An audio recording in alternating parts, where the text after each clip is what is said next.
The 1950s. A time of poodle skirts, rock and roll, and a sprinkling of Cold War paranoia. Now enter McCarthyism.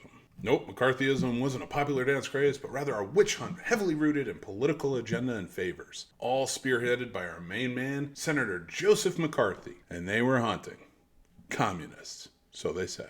Why? Well, the Cold War had everyone a bit jumpy. The Red Scare, fears of Soviet espionage, nuclear Armageddon, it was all a bit dramatic. But how did Tinseltown get dragged into this mess? Let's set the scene.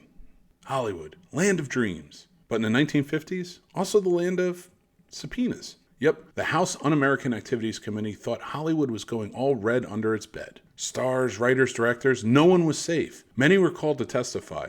Were they now, or were they ever a communist? Some admitted past affiliations, while others, like the Hollywood 10, stood their ground, defending their First Amendment rights. Their prize, contempt of Congress and jail time. And then came the Blacklist. No, not the TV show starring the delightful James Spader. This was Hollywood's very own naughty list. But instead of missing out on Christmas gift, blacklisted professionals couldn't find work. Their careers?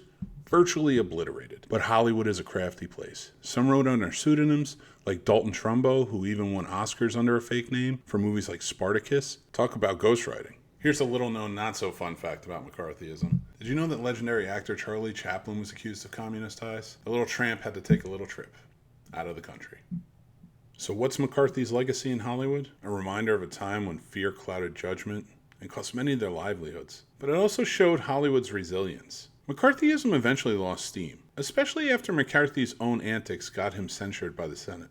The Blacklist was a dark chapter, but it also sparked vital debates on civil liberties, freedom of expression, and the dangers of unchecked power.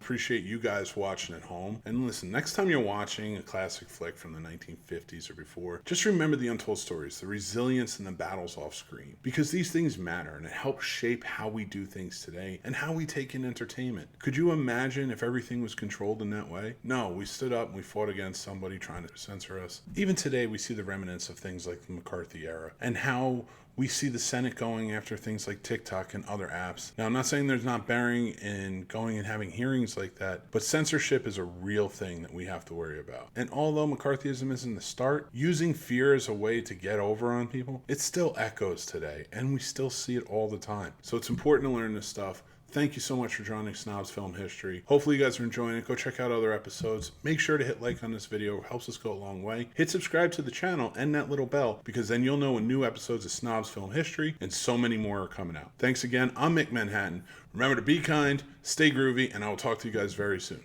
Take care, movie snobs.